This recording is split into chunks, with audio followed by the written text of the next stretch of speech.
Ons gaan 'n bietjie iets anders te doen vanoggend. Ons is besig met die Johannes Evangelie. Maar hierdie is so half vanoggend so bet so amper 'n advertensiebreek om 'n bietjie iets te vertel van hoe lees ons weer eens Johannes. Interessant genoeg, die laaste paar weke was daar 'n paar mense wat vir my kom sê het, ek het nooit besef dat dit is eintlik wat hierdie teksvers sê nie. Wie van julle het al ervaar in hierdie reeks wat ons gedoen het, jy lees iets en jy dink myself, ek het nog nooit dit so gelees nie. En interessant, Anton sy dogter kom nou die dag na hom toe en sy Anay en sy sê vir hom, papa, maar ek lees hierdie goeders en toe ek hierdie preek hoor, besef ek, maar kan ek ooit die Bybel regtig verstaan? En toe sy dit sê, toe besef ek dat ons die Bybel lees in community en daarom is daar altyd iets dieper en ons praat die hele tyd oor Johannes dat hy laai het. Hy sê 'n onion, it's got layers. So hy sê Shrek. En ons skil elke keer iets af en ons sien nog 'n dieper layer en nog 'n dieper layer laag van wat Johannes wil sê. En interessant genoeg, as ek dink aan Johannes se laag, dan dink ek aan hierdie dat ons baie keer geestelike dieper gaan en 'n dieper verstaan het van Johannes. Maar in dit is daar ook 'n gevaar. En dis wat ek vanoggend met julle wil gesels, terwyl ons praat oor Jesus loop op die see, wil ek gesels oor hoekom baie keer daar gevaar is om dit in lae te lees. Nou interessant genoeg, die vroeë kerk, veral in die eerste, tweede en derde eeu, was daar 'n beweging genaamd die Gnostic movement, die Gnostiese beweging. Nou, Gnostic is maar net Grieks wat beteken kennis. En wat hierdie ouens gesê het is, daar's 'n dieper kennis van wat die Bybel sê, of van wat Christus gedoen het, wat niemand verstaan nie, net sekere mense kan dit verstaan. So as net sekere mense wat hierdie bepaalde kennis het, jy kan hoor in Kolossense, begin Paulus al reeds daaroor praat, hierdie spiritual knowledge wat net sekere mense kan hê, want sekere mense het 'n bepaalde ervaring van die Heilige Gees en daarom kan hulle eintlik net 'n paar mense dit lees. En ons deur die hele middeleeue was dit die groot probleem ook dat sekere mense die Bybel gelees het en die top echelon van die kerk daai tyd het gevoel jy moenie die Bybel skryf vir die plebs nie, want hulle gaan dit verkeerd verstaan. Hulle kry nie die knowledge wat ons het nie. Ons het hierdie kennis en ons verstaan dit en ons sal dit na die mense te bring. En interessant genoeg, ek dink daarom, jy weet, as ek dink aan die vergeesteliking van die Bybel, dat net 'n paar mense die Bybel kan verstaan, natuurlik is dit so, dat daar 'n diepte is in die skrif, wat nie een van ons op die einde kan by uitkom nie. Elke keer as jy die Bybel lees, wie van julle, elke jaar as jy die Bybel deurlees, is daar nog iets, en dan word daar nog iets oopgebreek, en dit is waar, maar daar's 'n gevaar in die vergeesteliking, wat ons het in terme van wat ons lees in die Bybel. Want die probleem is met vergeesteliking van die lees van die Bybel, as ons dit nie ook sien as 'n letterlike lees nie, maar 'n vergeesteliking, dan loop ons die gevaar dat ons dink, die Bybel is niks anders as 'n mite nie, 'n mitologiese boek nie. Soos jy kry Griekse mites, en hulle leer jou iets van die wêreld. Onthou, daar's oulike mite stories, jy kry vir Zeus, en jy kry vir Poseidon, wat ons nou vandag gaan lees, is, Poseidon het ook op die water geding is, hierdie godheid, hy was die god van die see, en hy kon die see stil maak in 'n oomblik, en so, dis 'n Griekse mitologie. Nou, niemand in die Griekse geskiedenis het geglo dat hierdie man fisies is nie, maar dat dit 'n geestelike verstaan is van die wêreld waar ons leef, en dat dit vir ons iets sê, en dis die gevaar, dat ons vergeestelik, en dan dink ons by onsself, die Bybel is soos 'n mitiese boek. En ek het een keer iemand gehad wat na diens aan my toe kom en toe sê, maar dis letterlik soos die mitologiese geskrifte oor van hierdie gode. En ons kry van hulle wat opgestaan het ook uit die doodheid en wat ook al dit mag wees, verstaan jy? So jy kry hierdie, en daarom is daar 'n gevaar in terme van, as ons dink aan ook die diepte wat ons in die skrif kry, oor die vergeesteliking ook daarvan, moet ons besef, dat die skrywers van die Bybel, en vir Johannes, was Jesus nie 'n mite nie. Dit was nie net 'n geestelike verskynsel wat hulle gesien het nie, maar dit was 'n man genaamd Jesus van Nasaret wat letterlik 2000 jaar terug geleef het. Dis verskriklik. Stem julle saam, dit is verskriklik belangrik dat die kerk van die Here Jesus glo in 'n Jesus wat werklik bestaan het. Dis verskriklik belangrik. Die oomblik as ons Jesus as hierdie mitiese persoon sien, wat miskien geleef het of miskien nie geleef het nie, maar joh, hy het dan 'n paar nice goeders gesê. Nou wie nice goeders gesê het, weet ek ook nie, verstaan jy, as hy nie bestaan het nie, maar verstaan, baie mense glo, wel dit is deur die jare opgedoen en hulle het 'n figuur gegee en hy het nie werklik geleef nie, en die skrywers gee ons nie daai opsie nie. Daar's 'n letterlike gebeurtenis wat plaasgevind het. Nou kom ons lees ons gedeelte gou vanoggend en dan gesels ons verder oor dit. Dis Johannes 6 vers 16. Johannes 6 vers 16. Toe dit aand word, het Jesus se disippels na die see toe gegaan, in 'n skei geklim en weggevaar na Kapernaum toe, oor kan die see. Dit was al donker en Jesus was nog steeds nie by hulle terug nie. Daarby het die see onstuimig geword, omdat daar 'n sterk wind gewaai het. Toe hulle so wat 5 of 6 kilometer geroei het, sien hulle Jesus op die see loop en naby die skei kom, en hulle het bang geword, maar hy sê vir hulle, dit is ek. Moenie bang wees nie. Hulle was toe gewillig om hom in die skei te neem en daarna het die skei by die land aangekom waarheen hulle op pad was. Hier is eintlik vir my baie humoristies hierdie laaste teks. Hulle was toe gewillig om in die skei te kom, om toe te laat. Wie hoekom? Hulle het gedink dit is 'n spook. Hulle het gedink, Markus vertel dat hulle gedink het dit is 'n spook wat hier op die see loop. En daarom het hulle hom nie toegelaat om in te klim tot hulle agterkom, maar hy is werklik daar. En dis hoekom dit so belangrik is dat die skrywers van die evangelie, Johannes in 1 Johannes evangelie sê hy, ons skryf aan julle dit wat ons gesien en gehoor het, sodat julle kan glo dat julle werklik sy kinders is. Dis nie mense wat skryf oor wat hulle geglo het nie. Dis mense wat geskryf het oor wat hulle gesien en fisies gehoor het van die persoon van Jesus. Dit is verskriklik belangrik. Dit wil sê, hierdie is nie Poseidon besig om op die see te loop en dan die storm stil te maak nie, want hulle gee nie daai opsies nie, want hulle dink is 'n spook. Nou hier is die interessante ding, as jy dink is 'n spook, kan jy dit nog verklaar. Maar die volgende oomblik kom die spook baie naby en jy sien is Jesus en dan dink jy dit is nog steeds 'n spook en dan sê jy, moenie bang wees nie, laat my in. Ek kan dink wat se chaos in daai boot. Kan julle net vir 'n oomblik vir julle dink die storie, baie keer lees ons die Bybel en ons dink jy 'n bietjie tussen die lyne nie. Kan jy dink wat se chaos in daai bootjie was?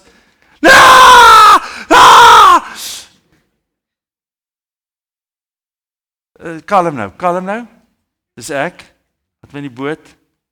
Nadat hulle 5 tot 6 kilometer geroei het. As jy al 5 tot 6 kilometer geroei het, jy is so moeg, jy bootjie voel of hy gaan omval, jy is bang jy gaan dood. Die ander een wat natuurlik belangrik is ook die opstanding. Want die ding is, as ons goeie so vergeestelik, dan dink mense, dis solank ons net aan hom glo, hy het geestelik opgestaan. Verstaan jy waartoe hierdie ding gaan? As jy nie glo dat hy werklik in die geskiedenis ingeleef het nie, dat God self mens geword het, tussen ons kom woon het, dan kan ons die opstanding ook vergeestelik en sê, dis 'n mooi storie, Jesus staan op in ons harte elke liewe dag. Verstaan jy? Dis die teologiese trend wat op hierdie stadium aan die gang is, in baie gemeentes. Jesus het opgestaan in ons harte. Och, loof die Here, verstaan jy? Nou, as hy nie werklik opgestaan het nie, verstaan ek nie wat jy beteken, dat hy opgestaan het in ons harte nie. As hy nie fisies opgestaan het nie, soos Jordan Peterson, een van die persone vra vir Jordan, Alex O'Connor, ateïs vra vir Jordan Peterson op die stadium, as ons 'n videokamera gehad het 2000 jaar terug, by die graf, en ons kon hom daar opsit, sou die videokamera wat afneem? En toe sê Jordan Peterson, want hy so half ook 'n bietjie geestelik oor al die goedjes en hoe ons die stories kan verstaan, toe sê hy nee, I think when you put a camera on the grave of Jesus Christ, at that morning you would see the Son of Man rising from the dead and walking out. Dis wat ons glo. Hierdie gebeure, alhoewel die betekenis ook geestelike implikasies het, moet ons verstaan dat dit primêr in 'n tyd en omstandighede geplaas is 2000 jaar terug. Dit is vir my ongelooflik. En ons, as jy kan enige tyd, as jy jou spaargeldjies bymekaar maak, moet jy Israel toe gaan. Wie kom met jy Israel toe gaan? Dit was nie vir my 'n geestelike ervaring nie. Die Here is nie in Jerusalem nie. Hy is nie in Kapernaum nie. Hy is hier vandag. Kan ons dit vir mekaar sê? Deur sy Gees is hy hier vandag. Maar iets van die realiteit van 'n man wat in geskiedenis geleef het in die stofstraatjies van 'n dorpie niks groter as hierdie area, hierdie gebou en hierdie area geleef het en 80% van sy wonderwerke voor mense laat plaasvind het, is so. As jy daar instap en jy stap in die Jordaanrivier wat 'n ou modder riviertjie is, dit lyk soos Kroonstad se rivier, baie kleiner, dis in die droogte tyd, verstaan jy? En jy staan by Jordaan en jy dink by jouself, hier het Jesus beweeg, hier is hy gedoop en jy dink by jouself aan wat die implikasies daarvan is. En jy stap in die woestyn in daai plek waar hy 40 dae was. Dis net 'n realiteitskok. Ewe skielik is jou geloof nie 2 voet van die grond af nie, maar dit het grond gevat en jy besef dat die seun van die mens hier kom leef het. En ons gaan nou kyk hoekom dit so belangrik is.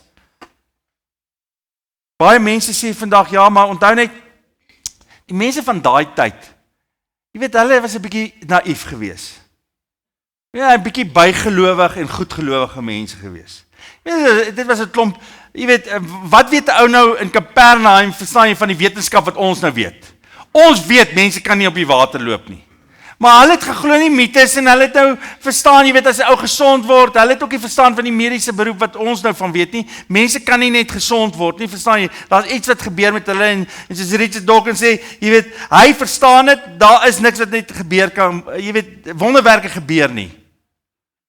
En ongelukkig baie keer in die mense in die kerk sit ook hier vandag en dink myself, dit is so, jy weet, wonderwerke gebeur nie en ek glo jy weet, hierdie Jesus van Nasaret, maar ek weet ook nie of ek al die wonderwerke kan glo nie. En dis die gevaar as ons dink aan die law, want ons wil die geestelike law daarvan verdiep, dat nie net het hy die brood gebreek en uitgedeel nie, maar dat hy die brood van die lewe is. Maar as jy die deel uitneem wat 'n letterlike deel is van Jesus wat die brood vermeerder het, kan hy ook nie die brood van die lewe wees nie.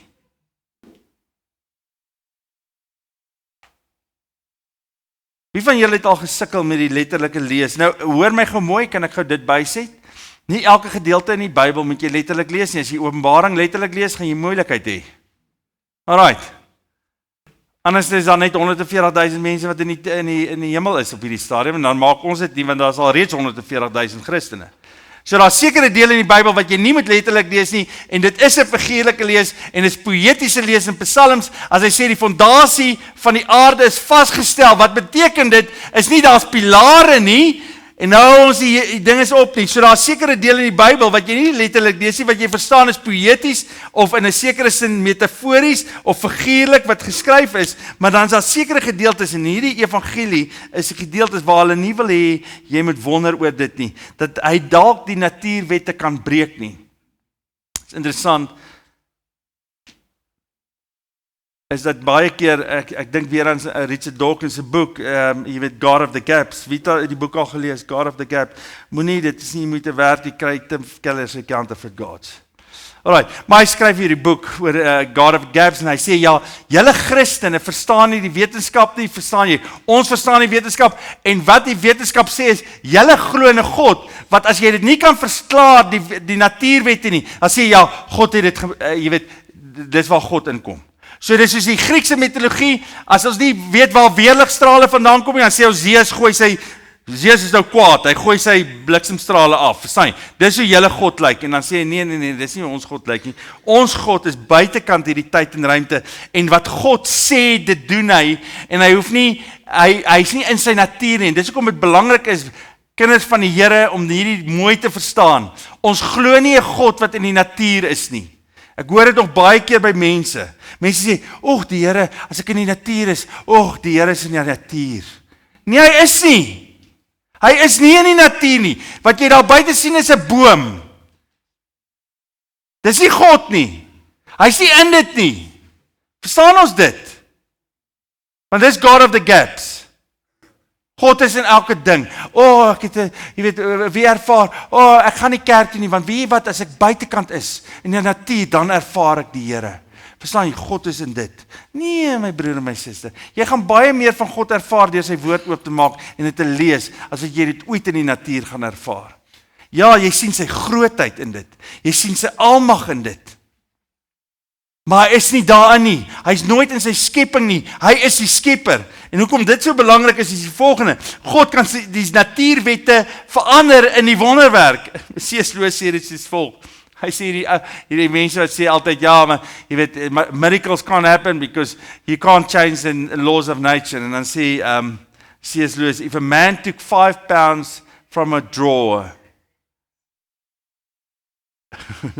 if a man took 5 pounds from a drawer, it would not be a breach of laws of nature, only of the laws of England. Hoor jy, okay, jy is nie, kom ek sê vir jou, Susie, ek jy hom nou nie lekker nie. Hy sê wat gebeur is, 'n wonderwerk is soos iemand wat 5 pond in 'n lesenaar se, wat noem jy daai ding? Laai sit. Dankie Lizzie. In 'n laai sit. En dan die volgende oggend kom hy daar en hy maak die laai oop en daar's nie meer 5 pond nie. Nou dis 'n wonderwerk. Of nie? Of iemand het die vorige aand gevat en die lesenaar oopgemaak en die 5 pond uitgevat. En hy sê dis presies wat Jesus doen. Hy kom in hierdie natuurwette in en hy breek na vir. Hy is die een wat die natuurwet skep. Hy kan dit so wel net uithaal soos dit 'n mens 5 pond uit 'n lesenaar se laai uithaal. Dis wat Jesus gedoen het. As hy iemand kan maak, imagine gou hierdie, hy Tiaan het jou gemaak. Hy het jou selle aan mekaar gesit. Hoekom kan hy nie met 'n woord al daai selle omskep en daar's genesing nie? As God koring gemaak het om brood te maak, hoekom kan hy nie brood vermeerder nie? Dis die punt. As hy die see gemaak het en die molekules gemaak het wat die see bepaal, hoekom kan hy nie op daai molekules loop nie? God is nie in die natuur nie, maar buite natuur en tyd en ruimte en God doen wat hy wil. En daarom moet ons vir mekaar sê vanoggend, wat beteken hierdie primêr vir ons? Dis die vraag. Wat beteken dit? Nou waaroor gaan Fred se rambling vanoggend oor dat dit 'n letterlike lees is hierdie en nie 'n natuur net 'n geestelike laagie wat ons sit op die Bybel. Hoekom dit belangrik is? Want daar was 'n bruidspaar wat in die verleentheid was. Daar was 'n bruidspaar wat se wyn opgehardloop het en hulle was in verleentheid.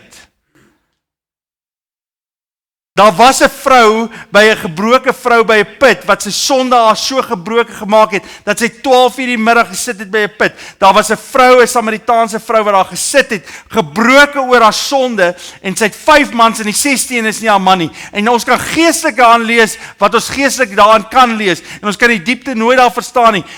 Maar ons moet ook vir mekaar sê vanoggend, daar was 'n vrou, 'n Samaritaanse vrou wat die Here ontmoet het by 'n put omdat hy vir haar lief was.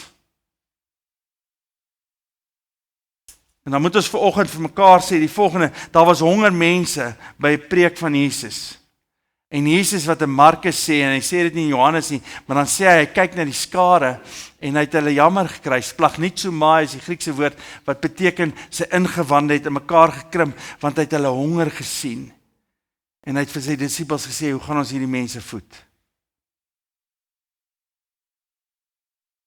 Dit is nie net 'n geestelike mens wat daar was en gesê het, okay, ek doen nou 'n paar wonderwerkies en ons moet dit geestelik lees, want hy is die ding dis ook so en ons gaan dit bly doen, maar ons moet primêr vanoggend sê, daar was honger mense en God se hart het gebreek vir mense wat fisies ook honger was.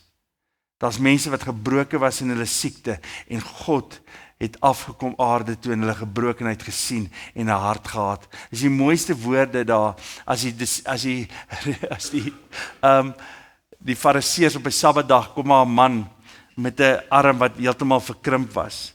En Jesus sien hierdie man in die sinagoge op 'n Sabbatdag en hy kyk vir die Fariseërs want hulle was so godsdienstig en hulle het so hierdie godsdienstige reëls gehou en dan sê hy vir hulle, is dit beter om iets goeds te doen op 'n Sabbat of iets slegs te doen op 'n Sabbat? En dan bly hulle stil en dan sê die woorde, die enigste woorde in die hele evangelies, julle kan dit oplees in Markus, waar die Here hom gestrip het. Soos hy so kwaad geword het vir die Fariseërs, want hulle kon nie eers die nood van 'n man raak sien wat sy arm in gekrimp is nie. En dan sê hy, steek uit jou hand. En dis hoekom dit belangrik is dat ons nie alles vergeestelik nie, want God het afgekom aarde nie net vir 'n geestelike doel nie, maar die gebrokenheid vir die mense in hulle omstandighede gesien. en dit het hom gebreek.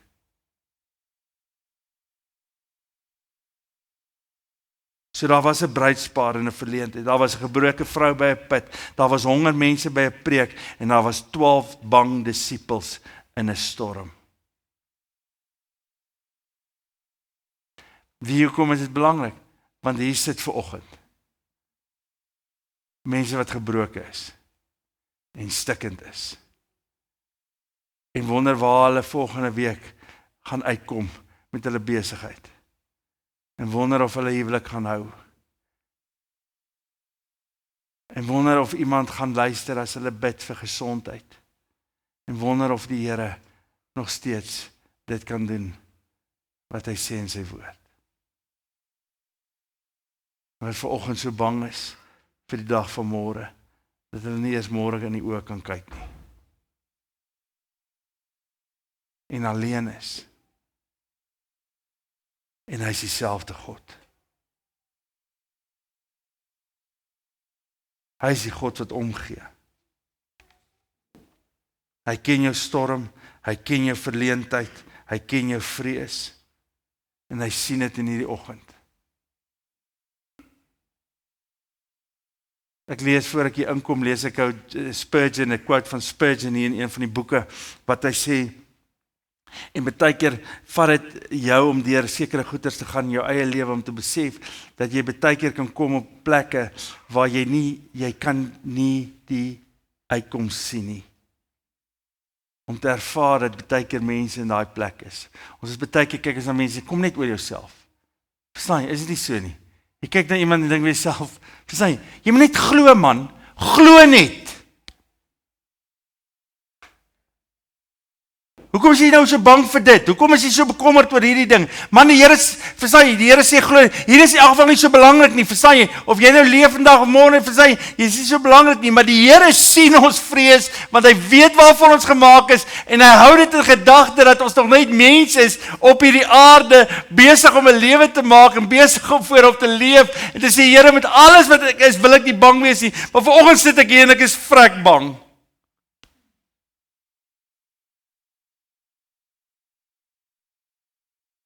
En ek is so bekommerd, en ek wag vir 'n uitslag om te kom, Here, en ek weet nie wat die uitslag gaan wees nie. En hy is nie net 'n geestelike persoon iewers in die geskiedenis, wat sekere goeders gedoen het, op 'n geestelike basis nie.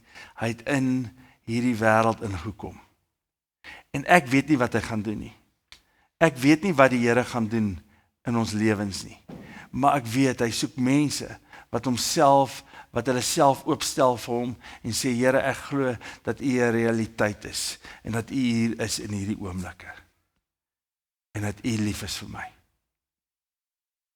en dat U my nie sal begewe, en my nie verlaat nie. En iewers along the line, is ons almal in hierdie bootjie. Dit is interessant vir my, as jy in Israel kom, dit was die grootste teleurstelling om Willie, om oor daai berg in Tiberias te kom, die kop in Tiberias te kom, en hier lê die see van Tiberias, en dit is net 'n meertjie.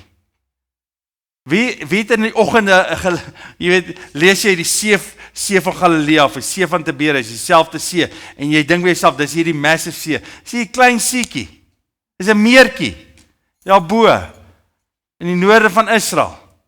Maar hy is blykbaar so diep, dat as die wind daaroor waai, dan skit hy, ons was op daai see gewees, dan kom daar golwe uit, wat jy nie kan verstaan nie, en nou sit jy in hierdie bootjie, en jy is besig om te roei, vir 5 tot 6 kilometers, roei hierdie disippels, want hulle besef, hulle lewe is in gedrang, die water val oor, ek en Maarten was in 'n bootjie op die Oranje rivier, ek sê vir jy sê, water kom baie vinnig in 'n boot in.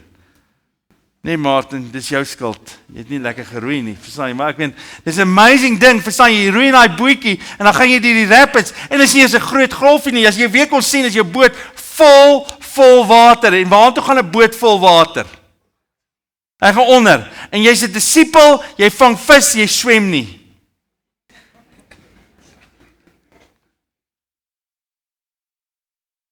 En jy dink myself, ek gaan dit nie maak nie. Ek gaan dit nie maak nie. Hoe lank se roei ek al, Here?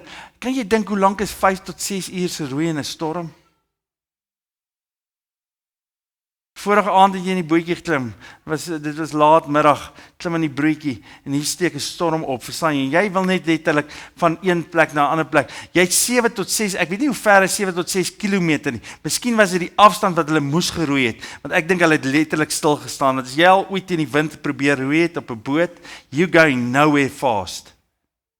En hier sit hulle, en miskien is jy vanoggend in daai bootjie, en weer eens ek vergeestelik nou, maar miskien is jy, en jy roei al hoe lank, en jy dink by jouself, ek kan nie meer roei nie, ek gaan dit nie maak nie, jy roei in jou huwelik, jy roei in wat ook al, en jy dink by jouself, Here, die bootjie is vol water, ek gaan versuip saam met hierdie bootjie.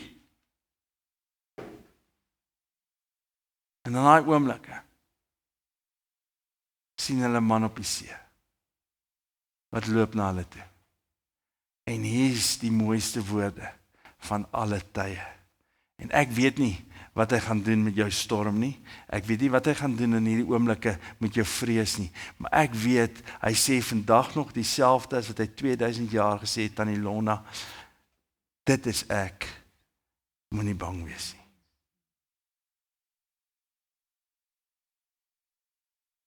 Dit is ek. Moenie bang wees nie. Die Griekse woord sê, ek is, moenie bang wees nie. Yahweh, I am, moenie bang wees nie.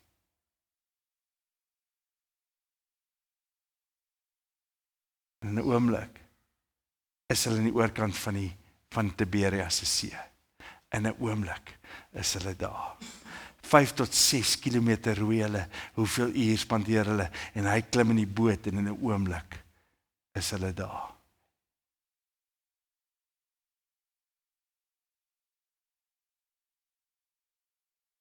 Ek is in jou boot. Amen. Vader, wat 'n wonderlike voorreg om vanoggend te weet dat U nie 'n God is wat net 'n mitologiese figuur is en U is buitekant natuur en ruimte en tyd en ons weet dit alles, maar dat U mens geword het en onder ons kom woon en soos Johannes sê, ons het U heerlikheid aanskou.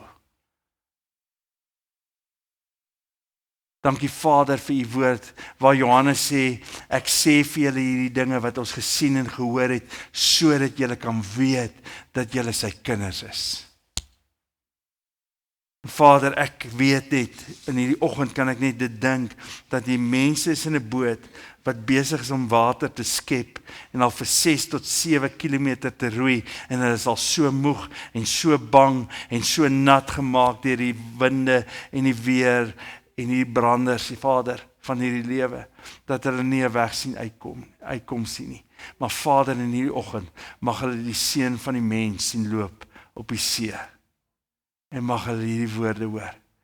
Ek is, moenie bang wees nie. Ek is, moenie bang wees nie.